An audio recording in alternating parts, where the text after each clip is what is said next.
So join me in a quick whiz through the new 9 pieces for grade 5 piano.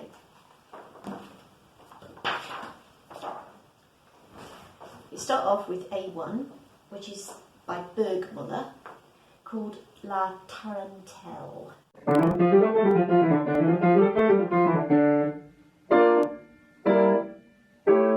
Okay, so immediately you can see that the fingering might need a bit of practice, especially in the left hand for the first few bars. And there isn't really a way that you can get the same effect by using different fingers, I don't think, so you need to follow the fingering there. And then in bar 5, 6, 7 and 8, make sure that you count the rests, because otherwise, otherwise it, don't go. It's 1, 2, 1, 2, 1, 2, 1, 2. So that's another touch point. The tune then starts, really. Okay, so it's typical Burgmuller, diddly diddly diddly dee. And all the attention's on the right hand, so you need to make sure that the left hand is still catered for as well. You might want to play the first one longer than the second one, or you might want to play it louder, or both. On the second page, bar 33. Oh, and then the next line, you have some ornaments. Determine how fast you can play the piece, really, because this looks as if it's the trickiest part. You could just use the fingering that they suggested. Of course, the C sharp is going to be the most difficult one because there's a smaller landing strip on the black notes than there is on the white notes. Could play those with non-consecutive fingers. You could play 3-1. Some trills and ornaments are easier to play if you play with non-consecutive fingers rather than consecutive, ones that are next to each other. You could experiment with that, but make sure that if you do that and you use, for example, 3 and 1, make sure that you use 1 for the main note, not the acciatura, because otherwise it's going to sound like da da da instead of da da da da da da. And then there's a polka bit at the end that you'll need to practice to make sure that it sounds convincing at the end of the piece. Oh, this piece is marked 160 to dotted crotchet, which is really fast. They do say down here actually about students may prefer a slower tempo, for example 132. Now in my experience, students think that they're going to get a higher mark if they play it fast. Not necessarily the case. An examiner will want to hear something with detail in it, not something that's fast but hasn't got any detail. So it's better to play it slightly slower and put the detail in than play it too fast and without the detail. You get a better mark. Right, A2, Spiritoso by Clementi.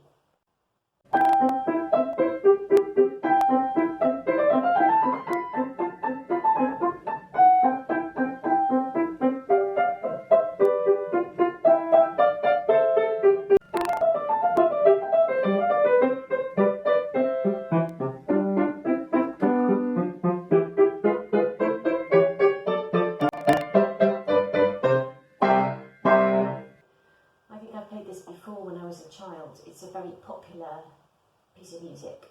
So it's nice and sparkly, and they mention Mozart. Yes, Clementi lived at the same time as Mozart. So you could get a feeling for this piece by listening to Mozart as well.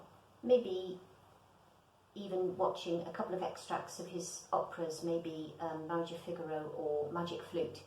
They've both got humour in them, and it'll give you an idea about how to actually perform this kind of music. You have a trill on the second page in bar 20. They've written it in as in triplet. I think a lot of people are going to have trouble with that. You don't have to play exactly what associated boards say. You can put something else in there because the triplets against the quavers are quite tricky to master. I mean, it would be a really good thing to master because there's a lot of that kind of rhythmical challenge in pieces, in Chopin nocturnes, for example. So it would be a good idea to practice it. But if you decide on doing that one, make sure that you do the same on all the trills in the piece. Or if you choose something different, then make sure it's consistent as well.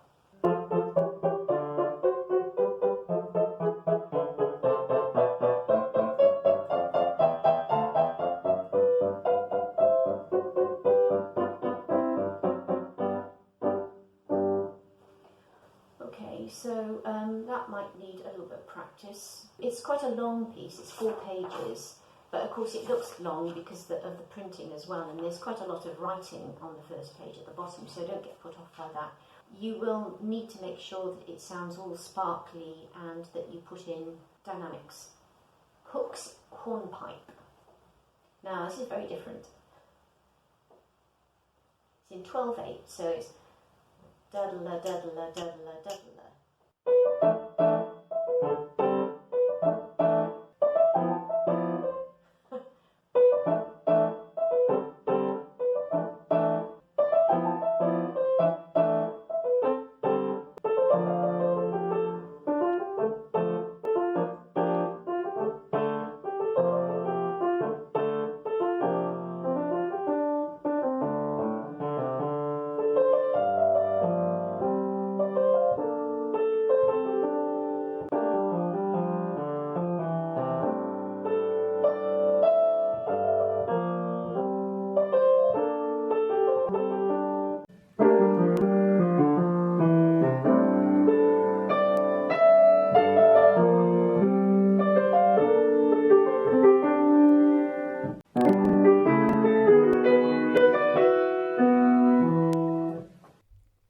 The most tricky thing is getting the rhythm correct from the start.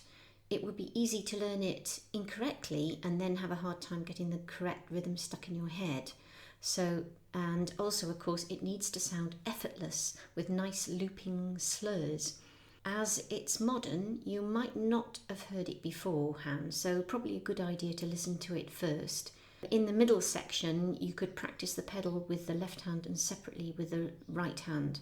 After you've got the rhythm at the start, you could practice the ending and then practice the middle section separately. Just a suggestion. Most of the way through, the right hand has got slurs and the left hand has separated notes and chords. The hands have very different things to do. So if you have problems with this, you could try scales with the legato right hand and separated notes in the left hand. To try it, to save practice time, maybe do that with the grade 5 scales. Because it's a coordination issue, and if you simplify it like that, you might be able to get the feeling of it, and you might find it easier then to put that feeling into the piece. If you've got digital piano, you could record one hand and play the other along with a recording as well, to make it more interesting for you to practice, perhaps, as well.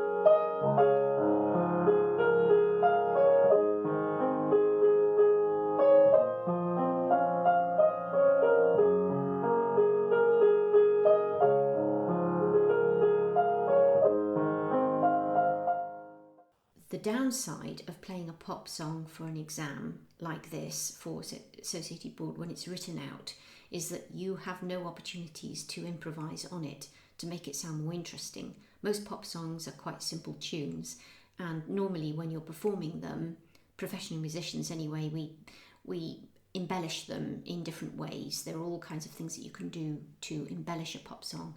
Let me know if you want me to do a video all about that. So moving on to how technically challenging this one is. It's pretty easy. You've got a turnover, but in fact even that is quite easy.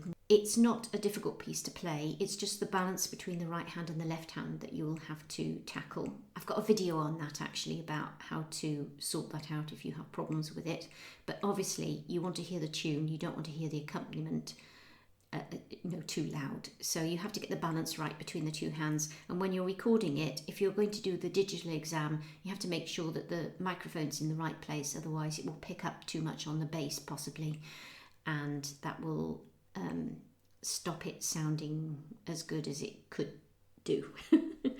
You need to play exactly what's written on the page, so don't be leaving out the tied notes or doing anything improvised.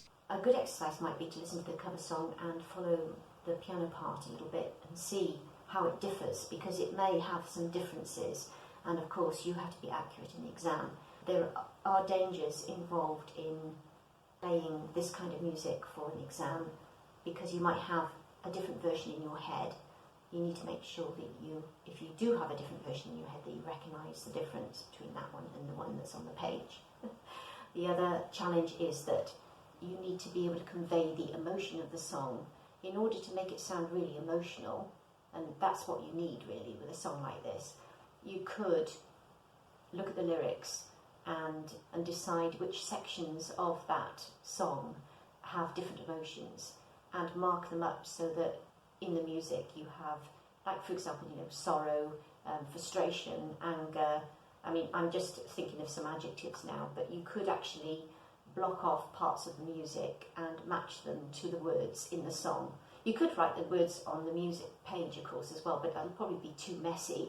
You might not be able to read the notes if you put lots of marks on, but if you give yourself some clues in the music, then you might be able to convey different emotions. I think this is going to be a very popular song in the exam as well, so the examiner will be used to hearing it, and you may have to make that bit of extra effort to make sure that your version stands out and really moves the examiner.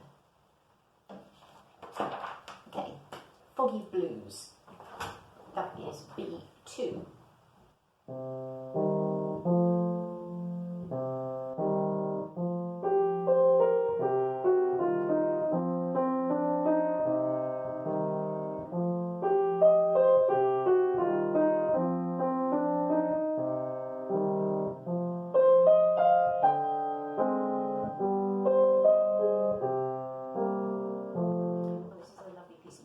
Well, you need to make it sound foggy. So I think, really you need to think about making sure that your fingers stay close to the keys and sometimes on the keys so that you can get a nice warm sound. You may need to use your body weight in a different way and experiment with that to see if you can actually make a misty, sort of foggy, smudgy sort of effect with the music. Well, they've written a little bit underneath music to help you create, think about the scene. Oh, second page, bar 20.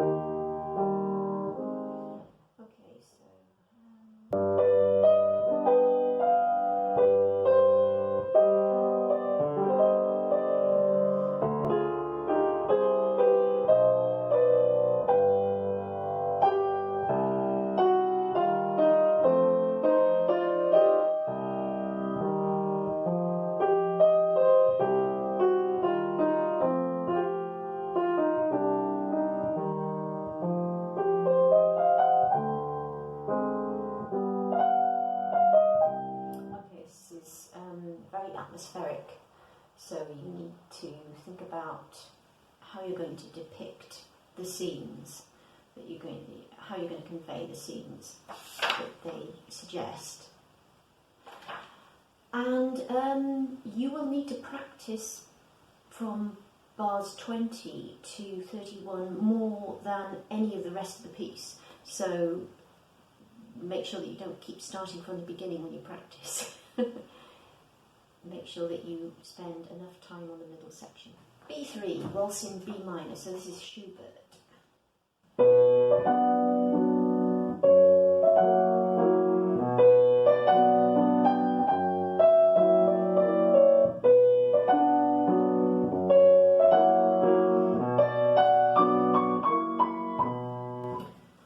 So this is a romantic piece of music, so it would benefit from some rubato.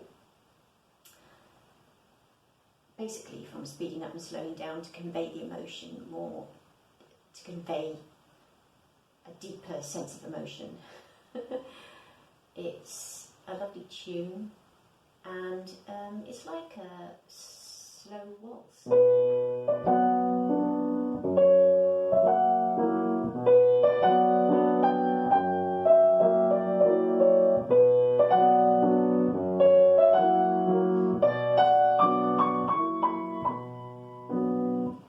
It has a little bit of nostalgia about it.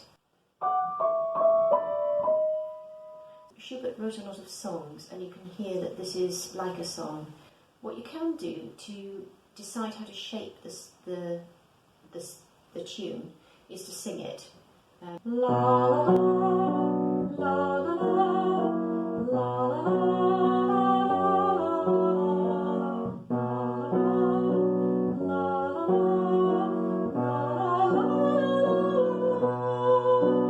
You can use singing to decide how you're going to slow up and speed, how you're going to use rubato. You'll have to make sure that the pedalling is correct, and if you're going to play a different piano in the exam, then it's a good idea to test it out beforehand. C1, Village in May.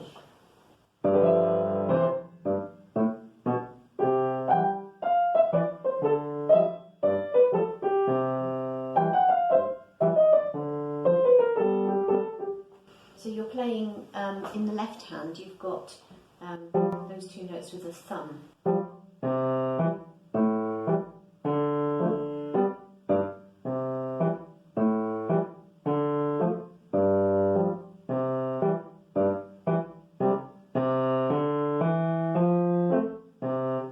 So you need to shape the left hand notes really carefully. The articulation needs to be right.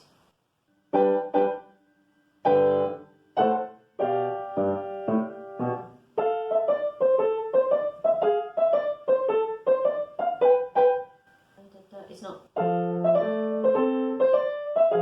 It's.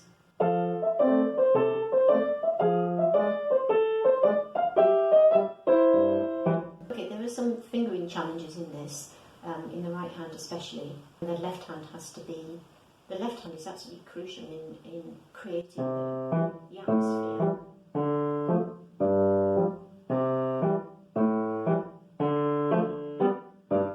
Yeah, it's very detailed, so you need to make sure that that is followed, all that detail. C2.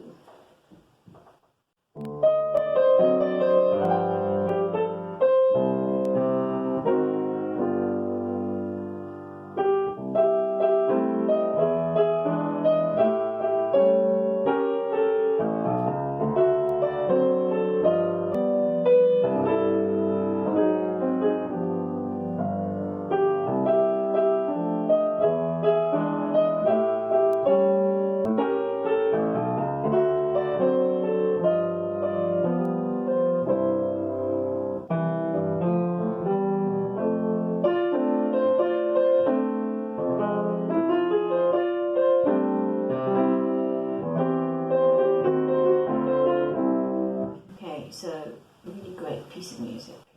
There you got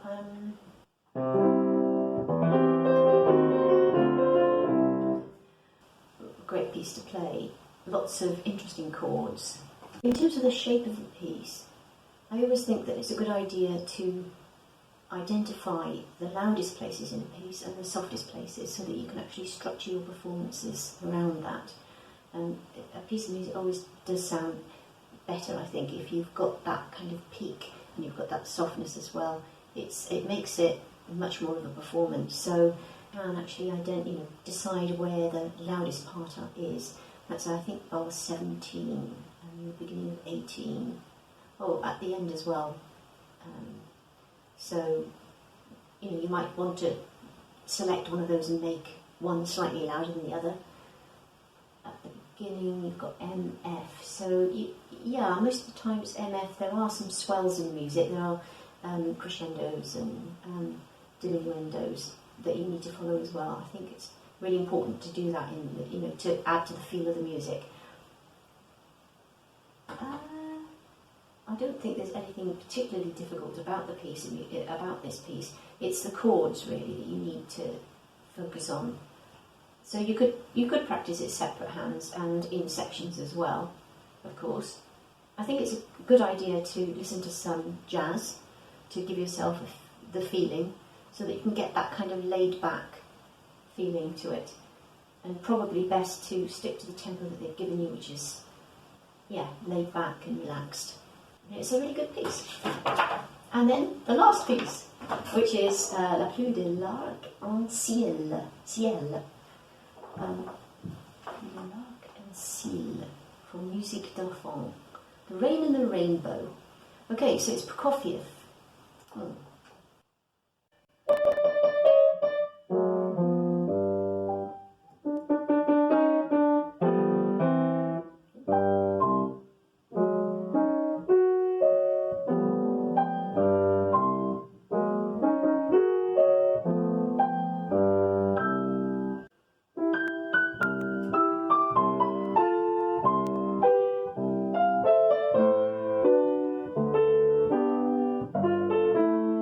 Challenging to sight read because of all its leaps.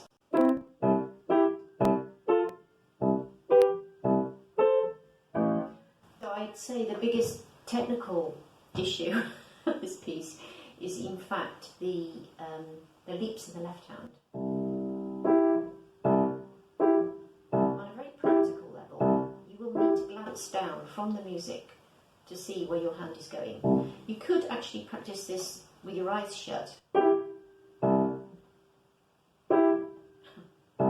to get used to the interval so you can feel it, so that you can concentrate a little bit more on other things that are happening in the piece, with the right hand. And also it will make you feel more confident if you've practiced those intervals. On a practical level, you probably will have to look at some of them, look down at your fingers to make sure that your left hand goes in the right place. So if you make sure that you can see that, you keep your head still and look at the page, you can look down just with your eyes, glance down, so that you don't lose your place in the music, because otherwise when you look up, you'll lose your place. That's my suggestion with that. And it's got lots of colours in it.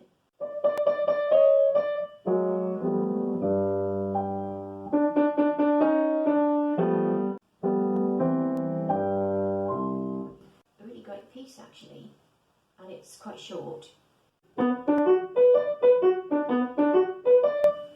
You could listen to the Montagues and Capulets from Romeo and Juliet, which is also written by Prokofief, and also Peter and the Wolf. I've got a video up on extract from Peter and the Wolf, the bird, on the flute. So that will give you some idea about Prokofief's music and the way that he creates different effects. He's a really good composer.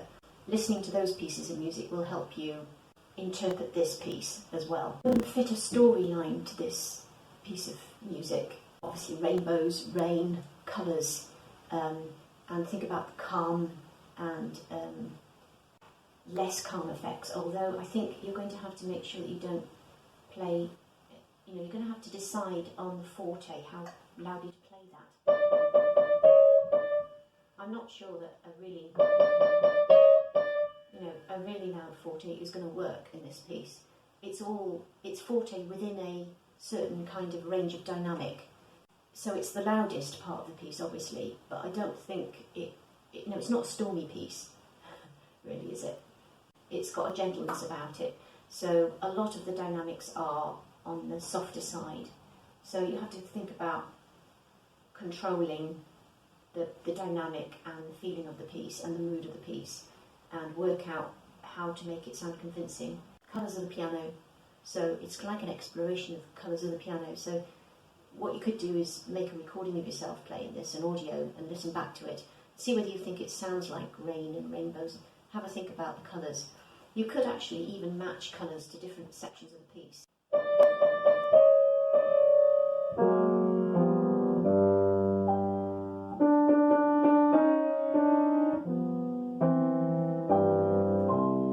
So have a think about moving through the spectrum of colours on the rainbow, and little drops of rain every now and again maybe.